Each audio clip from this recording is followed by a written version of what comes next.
Milán, Italia. 4 de agosto de 2004. Son las 3 de la madrugada. En un apartamento de lujo en el centro de la ciudad más elegante de Europa, el mejor delantero del mundo está sentado solo en el suelo, con una botella de vodka, llorando. Hace unas horas le han llamado de Brasil para decirle que su padre ha muerto. Y ahí está él, Adriano Leite Ribeiro, el hombre al que todos llamaban el emperador, el sucesor de Ronaldo, el jugador con la zurda más devastadora que había visto el fútbol en décadas, el mismo que 2 semanas antes había ganado la Copa América como máximo goleador, MVP del torneo y héroe de Brasil, el mismo que llevaba 28 goles la temporada anterior y era candidato serio al Balón de Oro.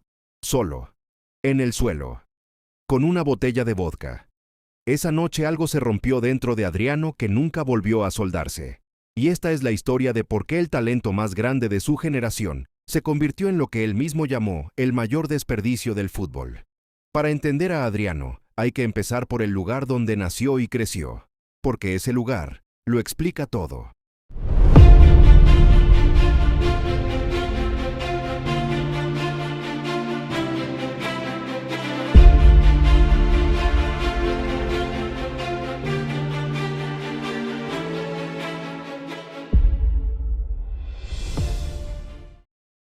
Río de Janeiro, Vila Cruzeiro, una favela enclavada en el complejo da Penha, en el norte de la ciudad. No es un barrio humilde, no es un barrio pobre, es uno de los lugares más peligrosos de toda América Latina. En los años 80 y 90, cuando Adriano era niño, se cometía en esa favela 1/3 de todos los asesinatos de Río de Janeiro. El narcotráfico controlaba cada callejón.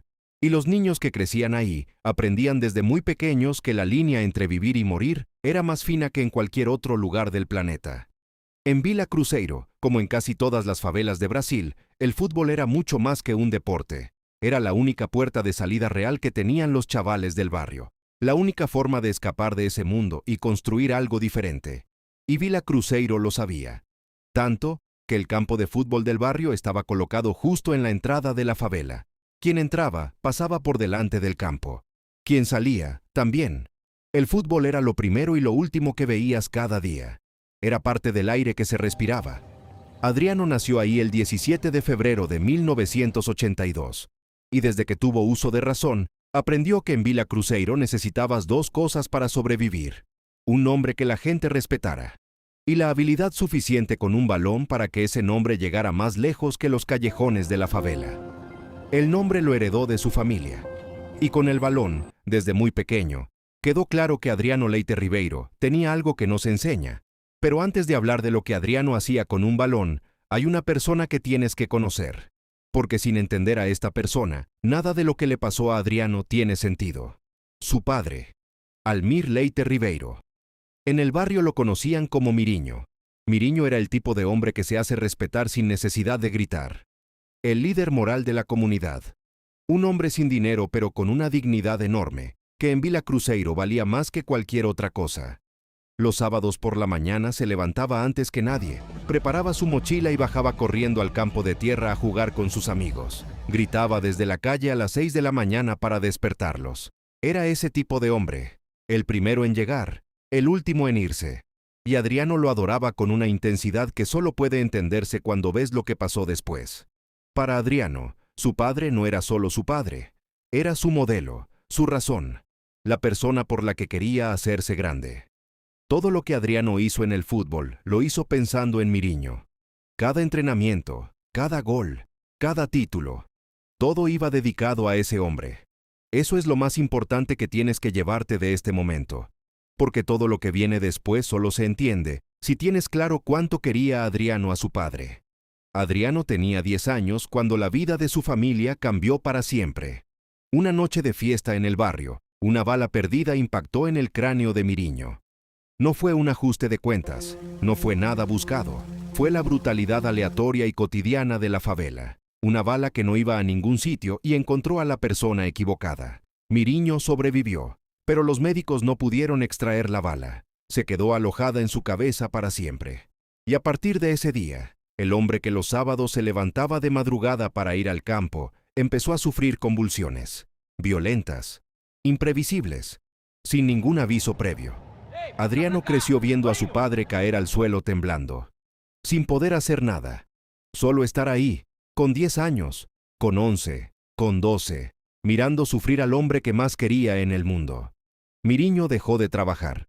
La familia pasó a depender casi por completo de la madre de Adriano, Rosilda, que sostuvo la casa prácticamente sola durante años.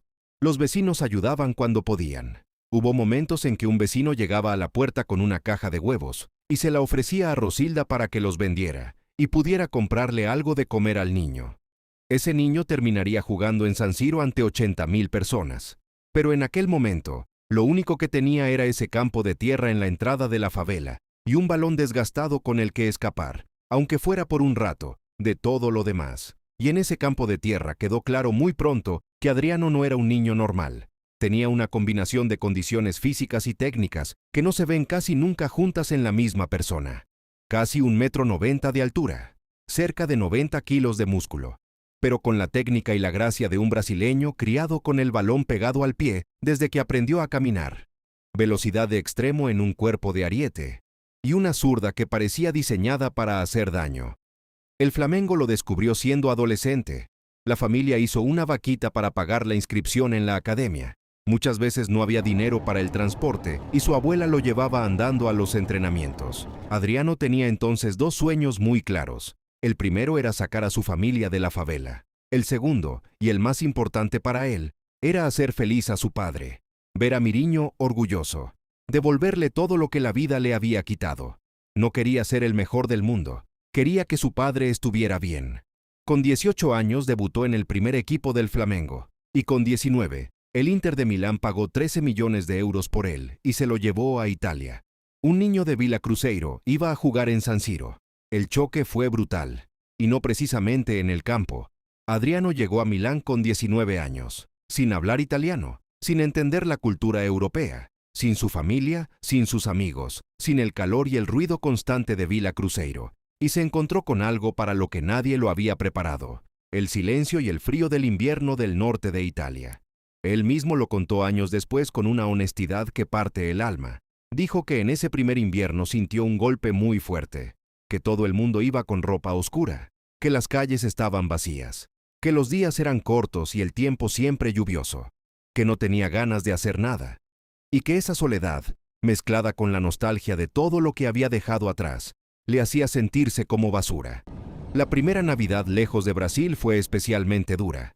Su compañero en el Inter, Clarence Seedorf, lo invitó a cenar en Nochebuena. Adriano fue, sonrió, intentó estar bien, pero al poco rato se disculpó, se despidió y volvió solo a su apartamento. Llamó a su madre.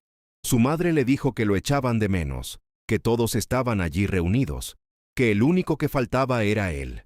Y entonces añadió algo pequeño, sin darle importancia, que para Adriano lo fue todo. Le dijo que esa noche incluso habría pastel. El pastel de la abuela. Adriano dijo que estaba bien. Colgó. Y luego se bebió una botella de vodka entero, llorando solo en el sofá, hasta quedarse dormido. Era el año 2001. Adriano tenía 19 años. Nadie lo sabía todavía. Pero en ese apartamento vacío de Milán, en esa Nochebuena sin familia y sin pastel, empezó algo que años después lo destruiría todo. Sin embargo, el fútbol, por el momento, seguía siendo más fuerte que cualquier otra cosa.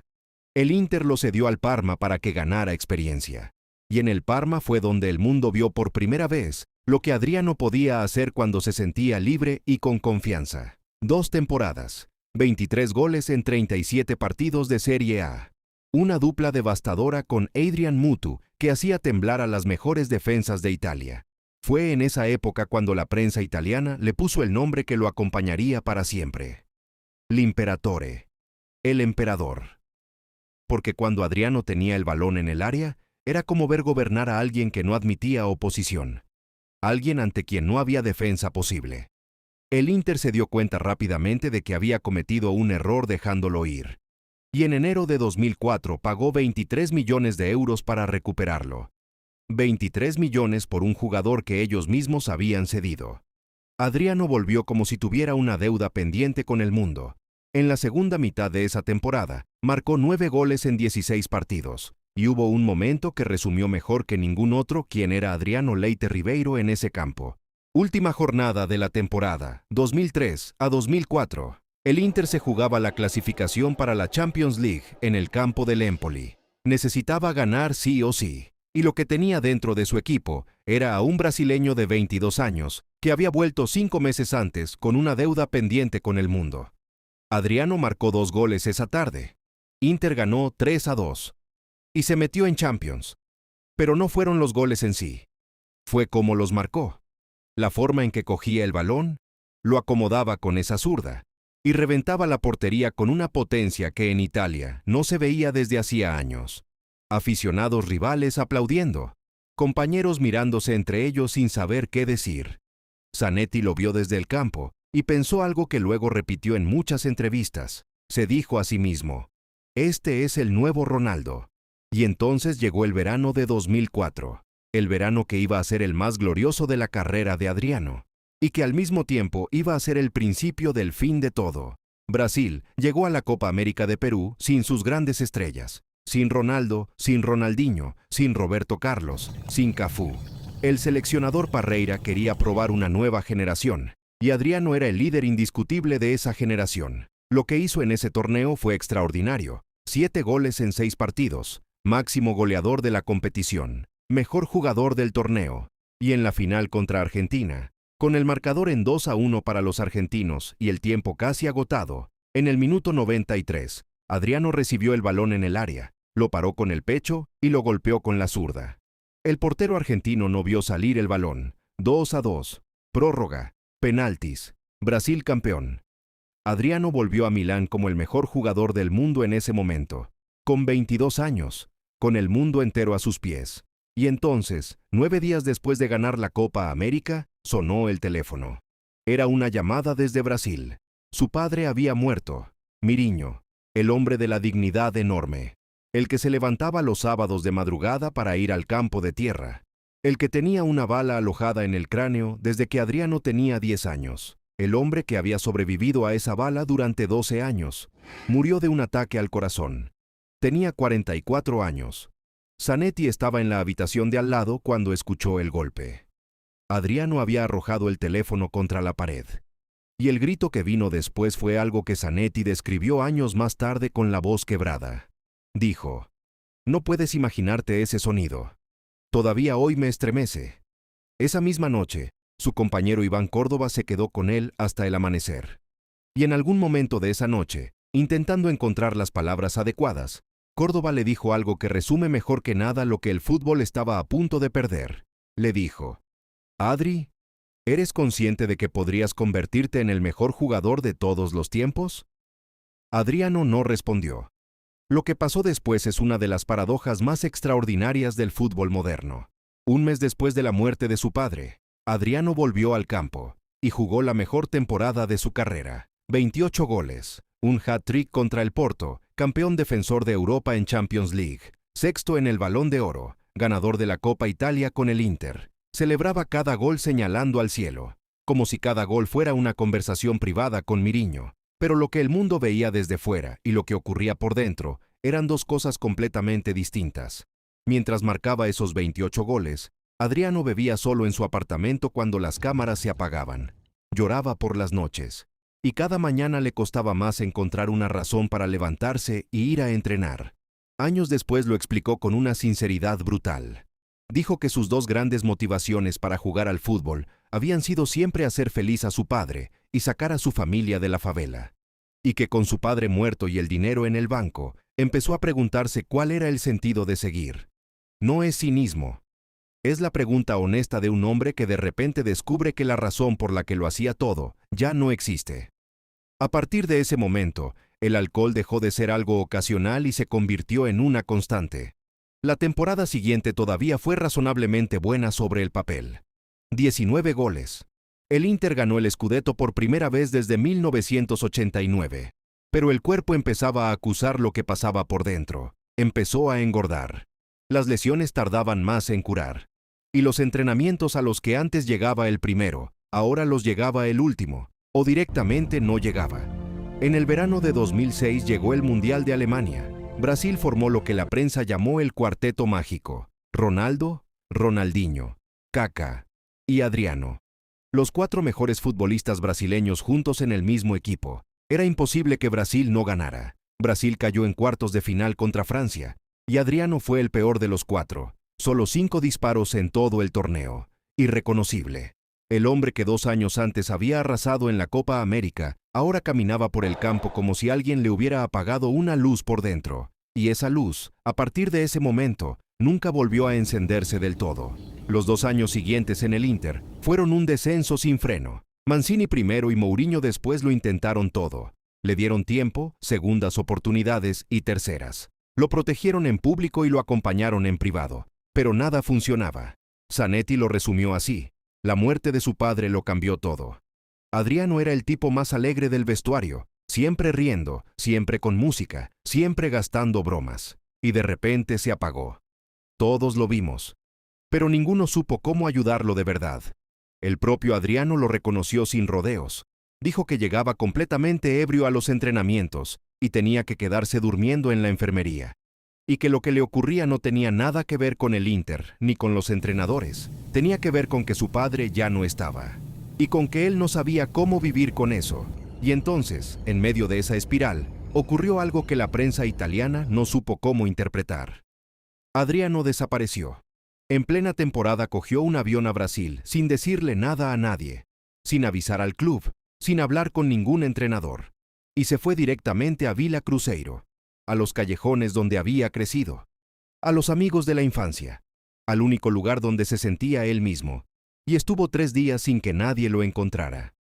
La prensa italiana enloqueció. Los directivos del Inter no sabían dónde estaba. Y la situación llegó a tal punto que la policía de Río lanzó una operación oficial de búsqueda y rescate, con coches patrulla y unidades especiales, declarando públicamente que sospechaban que Adriano había sido secuestrado.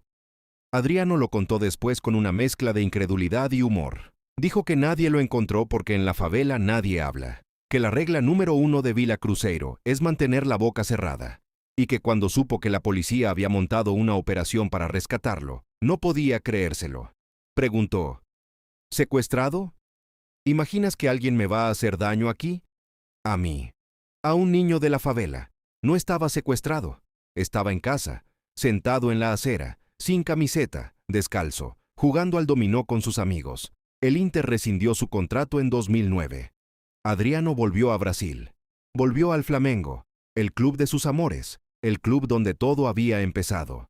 Y allí, incluso con el cuerpo ya castigado por años de excesos, todavía le quedaba fútbol dentro. Ganó el campeonato brasileño con el Flamengo. Fue el máximo goleador de la liga. Junto a Wagner Love formó una dupla que los aficionados bautizaron con un nombre que ya es leyenda en Brasil. La llamaron el Imperio del Amor. Fue un destello, una última llamarada de lo que podría haber sido. Después vinieron intentos de regreso que no funcionaron. La Roma. 5 partidos. Ningún gol. El Corinthians. El Atlético Paranaense. Y finalmente, en 2016, un club de la 4ª división de los Estados Unidos, el Miami United. El hombre que había marcado hat-tricks contra el Porto, campeón de Europa, jugaba ahora en la 4ª división americana. Un partido oficial, 2 amistosos, un gol en pretemporada. Y en mayo de 2016, con 34 años, Adriano Leite Ribeiro lo dejó, sin ruido, sin ceremonia, sin despedida, como había empezado en Vila Cruzeiro, solo. Hoy Adriano tiene 42 años. Vive entre su apartamento en Barra da Tijuca y las calles de Vila Cruzeiro. Camina descalzo y sin camiseta por los callejones de su infancia. Juega al dominó con sus amigos, escucha música, baila, duerme en el suelo cuando le apetece. Hace no mucho escribió una carta dirigida a su favela. Una carta en la que habló de su vida con una honestidad que recorrió el mundo entero. Se llamó a sí mismo el mayor desperdicio del fútbol. Y añadió algo que sorprendió a mucha gente. Dijo que le gustaba esa palabra, que estaba obsesionado con desperdiciar su vida, que vivía en un desperdicio frenético y que disfrutaba de ese estigma. Y en esa misma carta escribió una frase que lo resume todo. Dijo: he jugado más fútbol aquí que en San Siro, aquí, en el campo de tierra de Vila Cruzeiro, en el mismo campo que estaba en la entrada de la favela y por delante del cual tuvo que pasar miles de veces desde niño. Ahí es donde Adriano siempre sintió que pertenecía. No en San Siro, no en los estadios de la Copa América, en el campo de tierra de la favela donde todo empezó. Cuando alguien le pregunta si se arrepiente, siempre responde lo mismo. Dice que no fue por la bebida ni por las drogas, fue por la libertad, porque quería paz, porque quería volver a ser humano. Hay una pregunta que el fútbol lleva 20 años haciéndose sin encontrar respuesta. ¿Qué hubiera sido Adriano si su padre no hubiera muerto? Los números que dejó incluso en su versión deteriorada son escalofriantes. 170 goles en 379 partidos, 19 títulos, 2 Copas América, 1 Copa Confederaciones, 2 Scudettos con el Inter, y todo eso con la mitad de su alma rota. Zanetti lo resumió con una sola frase. Dijo, si Adriano hubiera podido superar la muerte de su padre, habría sido el mejor jugador del mundo. Sin ninguna duda. El mejor del mundo. Sin ninguna duda. Dicho por el hombre que compartió vestuario con Ronaldo y con Ibrahimovic en el Inter. Y sin embargo, la historia de Adriano no termina como una tragedia. Porque Adriano no se presenta como una víctima. No hay amargura en sus palabras. No hay arrepentimiento en su voz cuando habla de Vila Cruzeiro. Lo que hay es paz. El emperador eligió la favela sobre el trono. Y desde las calles de Vila Cruzeiro, descalzo, viendo a su padre en cada callejón, sigue siendo el rey de algo que ningún estadio del mundo le pudo dar nunca. De su propia historia. Eso es lo que fue Adriano Leite Ribeiro, no el mayor desperdicio del fútbol. El hombre que demostró que hay cosas más grandes que el fútbol. Y que a veces el precio de ser grande en un campo es demasiado alto para pagarlo. L'Imperatore. Para siempre. El fútbol puede darte el mundo entero, pero no puede darte de vuelta a tu padre. Si esta historia te ha llegado al alma, dale like y suscríbete a Crónicas del 10, porque aquí las leyendas nunca mueren. Nos vemos en la próxima crónica.